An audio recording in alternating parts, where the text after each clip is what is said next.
Hello and welcome to the Cultured Bumpkin. This is Chapter 7 of Northanger Abbey in Southern. And away we go.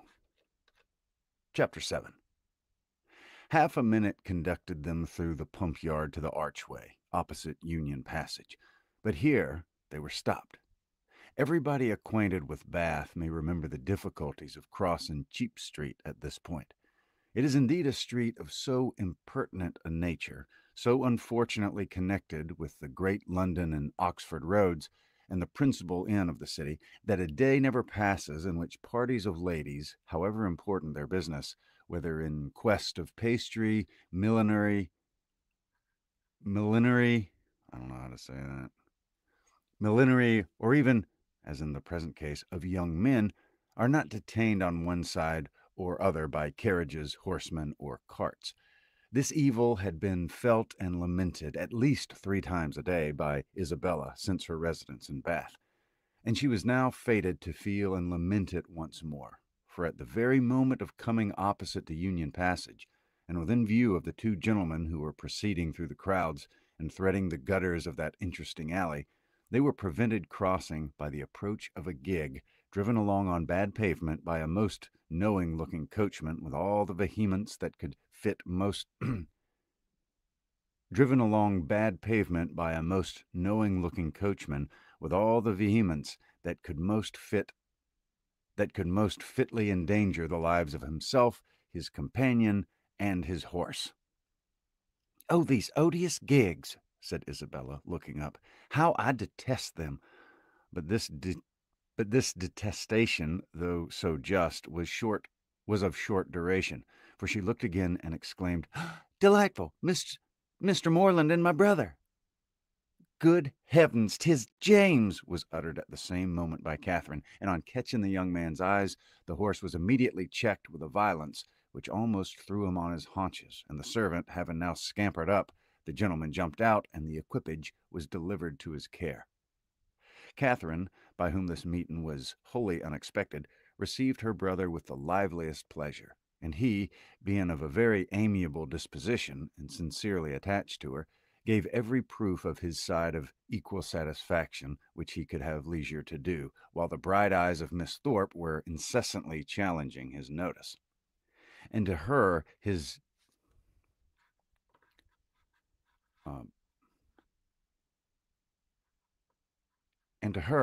devoirs were easy. Let me see. I'm going to check that word out. I don't know if that's a French word or if that's a English word.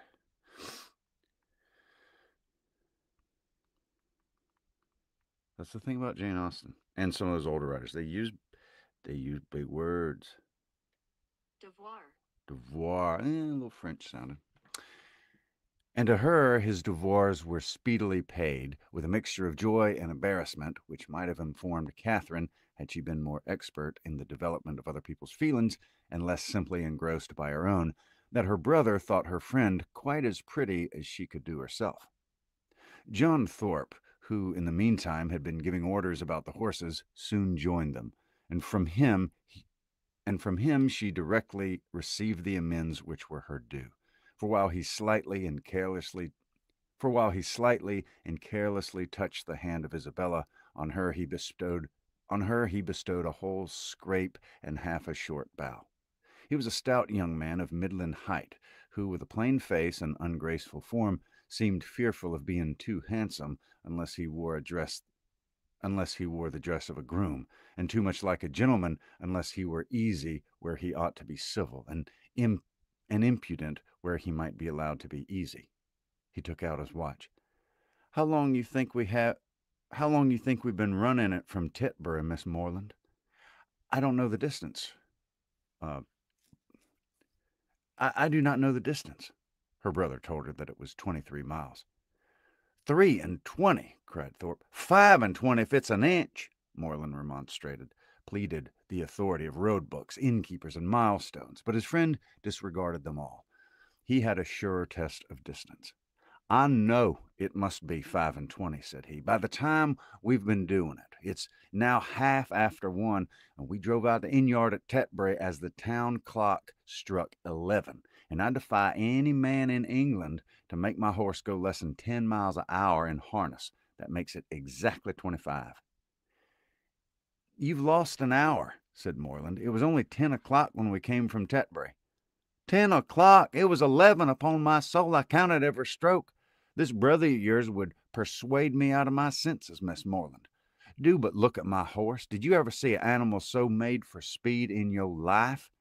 The servant had just mounted the carriage and was driving off. Such true blood. 3 hours and a half, indeed, coming only 3 and 20 miles. Look at that creature and suppose it possible if you can. He does look very hot, to be sure. Hot! He had not turned a hair till we came to Walcott Church, but look at his forehand. Look at his loins. Only see how he moves. That horse cannot go less than 10 miles an hour. Tie his legs and he'll get on. What do you think of my gig, Miss Moreland? A neat one, is it not? Well hung, town built. I've not had it a month. It was built for a Christchurch man, a friend of mine, a very good sort of fellow. He ran it a few weeks till I believe it was convenient to have done with it. I happened just then to be looking out for some light thing of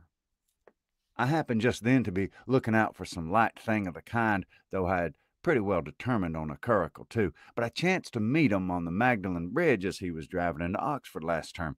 "Ah, Thorpe," he said, "do you happen to want such a little thing as this? It's a capital one of the kind, but I'm cursed tired of it." "Oh," said I, "I'm your man. What do you ask? How much do you think he did, Miss Moreland?" "I'm sure I can't guess at all." "Curricle hung, you see, seat, trunk, sword case, splashing board, lamps, silver molding, all you see complete. The ironwork as good as new, or better. He has 50 guineas. I closed with him directly, threw down the money, and the carriage was mine." "Oh, I'm sure," said Catherine, "I know so little of such things that I cannot judge whether it was cheap or dear." "Neither one to the other. I might have got it for less, I dare say, but I hate haggling, and poor Freeman wanted cash." "That was very good-natured of you," said Catherine, quite pleased. "Oh, when it was when one has means of doing a kind of thing by a friend, I hate to be pitiful." An inquiry now took place into the intended movements of the young ladies, and on finding whither they were going, it was decided that the gentlemen should accompany them to Edgar's Buildings and pay their respects to Mrs. Thorpe. James and Isabella led the way, and so well satisfied was the latter with her lot, so contentedly was she endeavoring to ensure a pleasant walk to him who brought the double recommendation of being her brother's friend and her friend's brother, so pure and uncoquettish were her feelings that, though they overtook and passed the two offending young men in Milsom Street, she was so far from seeking to attract their notice that she looked back at them only 3 times. I love this one. How you doing? If you're watching live or you're catching the replay later, hope you're doing well.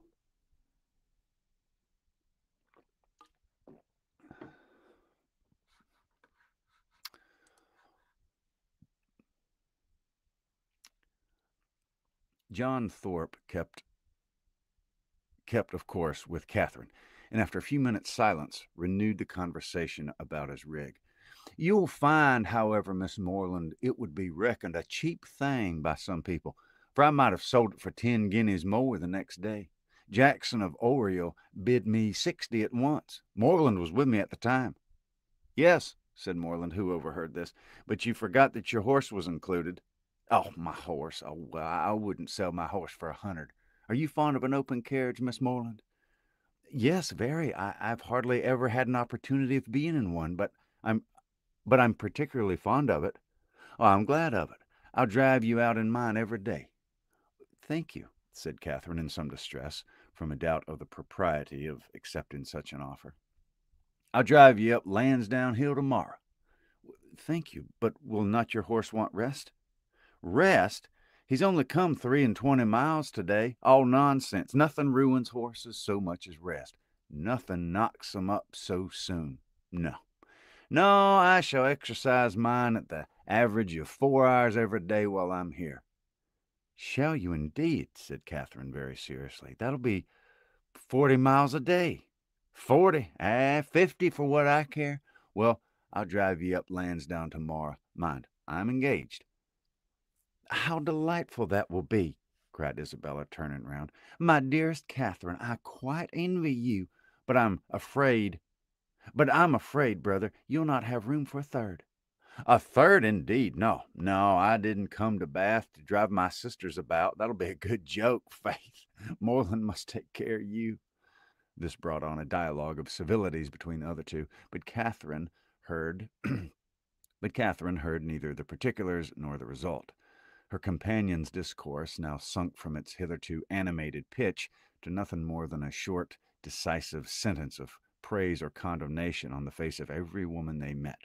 And Catherine, after listening and agreeing as long as she could with all the civility and deference of the youthful female mind, fearful of hazarding an opinion on its own in opposition to that of a self-assured man, especially where the beauty of her own sex is concerned, ventured at length to vary the subject by a question which had long been uppermost in her thoughts. It was, "Have you ever read Udolpho, Mr. Have you ever read Udolpho, Mr. Thorpe?" Udolpho? Oh, Lord, not I. I never read novels. I have something else to do. Catherine, humbled and ashamed, was going to apologize for her question, but he prevented her by saying, "Novels are all so full of nonsense and stuff. There's not been a tolerably decent one come out since Tom Jones, except The Monk. I read that the other day. But as far as the others, they're the stupidest things in creation." "I think you must like Udolpho if you were to read it. It's so very interesting." "Not I, Faith. No. If I read any, it shall be Mrs. Radcliffe's. Her novels are amusing enough. They're worth reading. Some fun and nature in 'em." "Udolpho was written by Mrs. Radcliffe," said Catherine, with some hesitation, from the fear of mortifying him. "No, sure, was it? I remember. So it was. I was thinking of that other stupid book written by that other woman they make such a fuss about, who married the French immigrant. I suppose you mean Camilla?" "Yes, that's the book. Such unnatural stuff. An old man playing at seesaw. I took up the first volume once and looked it over, but soon I found it'd not do. Indeed, I guessed what sort of stuff it must be before I saw it. As soon as I heard she had married an immigrant, I was sure I should never be able to get through it." "I've never read it." "You had no loss, I assure you. It's the horridest nonsense you can imagine. There's nothing in the world in it but an old man's playing at seesaw and learning Latin. Upon my soul, there's not." This critique, the justness of which was unfortunately lost on Catherine, brought them to the door of Mrs. Thorpe's lodgings, and the feelings of the discerning and unprejudiced reader of Camilla gave way to the feelings of the dutiful and affectionate son as they met Mrs. Thorpe, who had descried them from above in the passage. Mother, how do you do?" "How do you do?" said he, giving her a hearty shake of the hand. "Where'd you get that quiz of a hat? Makes you look like an old witch. Here's Moreland, and I come to stay a few days with you, so you must look out for a couple of good beds somewhere near." And this address seemed to satisfy all the fondest wishes of the mother's heart, for she received him with the most delighted and exultant affection. On his two younger sisters he then bestowed an equal portion of his fraternal tenderness, for he asked each of them how they did, and observed that they both looked very ugly. These manners did not please Catherine, but he was James's friend and Isabella's brother, and her judgment was further bought off by Isabella's assuring her, when they withdrew to see the new hat, that John thought her the most charming girl in the world, and by John's engaging her before they parted to dance with him that evening.